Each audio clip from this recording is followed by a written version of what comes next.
c'est-à-dire tout ce qui est parti politique. Je pense qu'ils vont tenter de faire de la surenchère systématique face aux frères musulmans, en insistant sur un strict misonnage de la charia. Mais ils n'ont rien à offrir sur l'économie ou sur les institutions. Si bien que tôt ou tard, ils seront confrontés à des choix durs, ou bien rester dans le jeu politique et mettre un bémol sur leur position à leur position, ou bien se placer dans le rôle d'une opposition extra-parlementaire. Les salafis sont inexpérimentés, ils n'ont pas d'organisation centralisée. D'ailleurs, ils ne font pas partie du mouvement, ils font plus partie d'une mouvance que d'un mouvement. Et leurs leaders spirituels sont des chefs installés en Arabie Saoudite qui connaissent peu de l'Égypte. Sur le plan politique, ils ne font donc pas le coup face aux frères musulmans, mais ils peuvent aussi être instrumentalisés par les forces armées, divisés pour régner. Ils seront surtout tentés de faire la loi, mettant tout gouvernement en place dans l'obligation de se faire respecter la loi ou d'apparaître faible. Et ils peuvent tomber en proie à toutes sortes de compromissions, d'opportunisme politique. Donc, une autre question qui se pose, quel est le rôle des institutions islamiques et leur relation à la charia? C'est une question liée. On trouve aujourd'hui un éventail très large et très varié d'acteurs et d'institutions islamiques et n'ont pas la même approche de la charia. Le cheikh de l'Azhar, Cheikh Talib, vous avez vu longtemps dernièrement, s'est fait les défenseurs de la séparation entre l'État et les institutions religieuses, ainsi que du respect du choix personnel et des choix individuels, et il s'est fait le défenseur de la démocratie. Il n'a jamais fait allusion à la charia. Les frères musulmans, eux, ne renoncent pas, comme je viens de dire, à la référence de la charia. Mais ils tentent de reformuler cette question en termes de valeurs universelles conservatrices, un peu comme les chrétiens démocrates d'antan. Il va de même pour les mouvements salafis, qui en plus mettent en avant la spiritualité. Si bien que le débat aujourd'hui n'est pas entre sécularisme contre islam, mais plutôt comment concilier islam et démocratie. Nous ne pouvons pas parler du printemps arabe sans évoquer le rôle de la femme dans le printemps arabe. Est-ce qu'il y a un rôle pour la femme? Comment se pose la question de la femme en Égypte et plus généralement dans la région? Les femmes ont joué, comme vous le savez, un grand rôle dans le printemps arabe. Surtout la nouvelle génération qui a bénéficié d'une meilleure éducation que leur mère. Cette génération a fait l'expérience d'une plus grande égalité, que ce soit à l'école, à l'université ou sur le marché du travail. Néanmoins, cela ne ressemble pas forcément à un mouvement qu'on peut appeler féministe dans le sens occidental du terme, mais leur exigence de participation tant dans les mouvements de protestation que dans les institutions qui émergent. Les femmes sont dans l'espace public et dans la vie politique, et il sera difficile de les en exclure dans l'avenir. Elles intègrent leurs revendications dans le cadre plus général d'une exigence de démocratie, de dignité, de réforme. Les manifestations du Caire qu'on a vues en décembre 2011, protestations contre la violence de la police, a mêlé femmes voilées et non voilées. L'enjeu pour la femme dans le printemps arabe n'est pas le voile, mais la participation des femmes dans la vie publique et dans l'espace.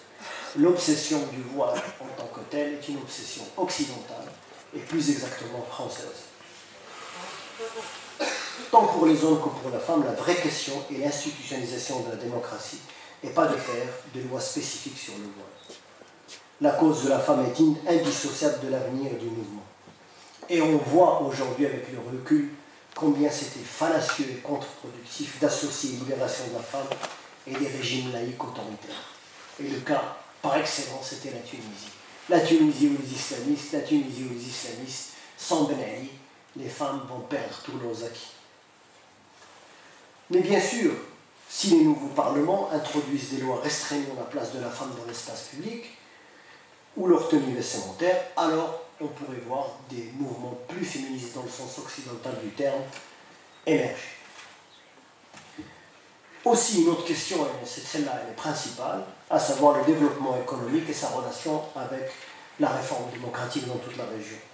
L'économie, comme vous le savez, est la clé du succès ou de l'échec du printemps arabe. La démocratisation est indissociable de l'amélioration de la situation économique. Les gens ont absolument besoin de voir l'amélioration de leurs conditions de vie en particulier leur sécurité matérielle et leur dignité sociale.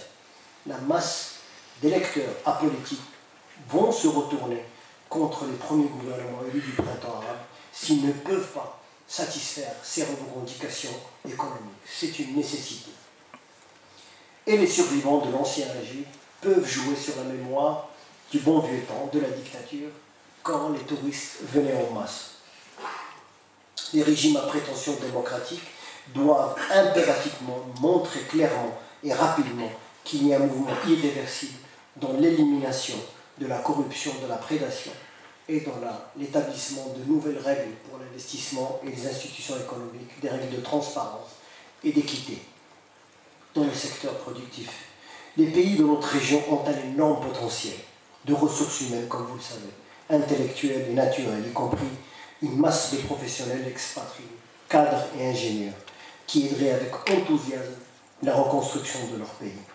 Mais ceci dit, il n'y a pas de recette pour la prospérité. Nous savons désormais que dans un monde où tous les modèles financiers ont montré leurs limites et ont failli, qu'il n'y a pas de solution toute seule. Vous, mieux que quiconque, dans cette pièce et dans cette école, le savez bien. Il n'y a pas de formule magique, il n'y a pas de modèle capitaliste qui marche. Personne n'arrive avec une réponse toute faite. Et pourtant, il va falloir en trouver une.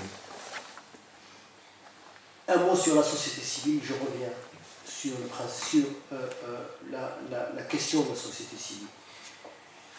Dans notre région du monde, il y a plusieurs types de sociétés civiles, il y a plusieurs catégories de sociétés civiles. La première catégorie est faite de quartiers, de clans familiales, étendus, etc. Ensuite, il y a les ONG classiques. Et finalement, il y a ces nouveaux mouvements fondés sur les réseaux sociaux, Facebook, Twitter, etc.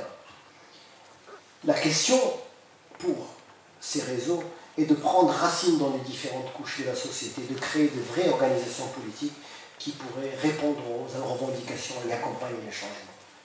Pour la première catégorie de société civile, c'est-à-dire famille, clans étendus, etc., fonctionne selon un schéma traditionnel et ces organisations se portent, ou ces ensembles, ces groupements sociaux se portent très bien.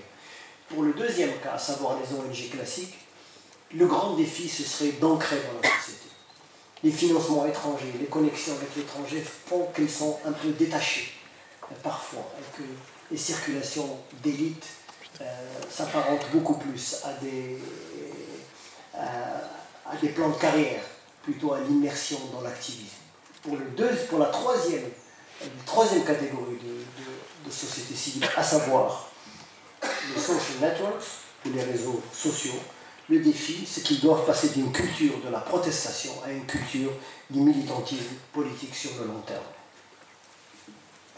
Je reviens un mot sur la Turquie et le modèle turc, l'attrayance du modèle turc dans notre région. La Turquie a une histoire très différente de la nôtre. Des décennies de sécularisme autoritaire imposé du haut et le passé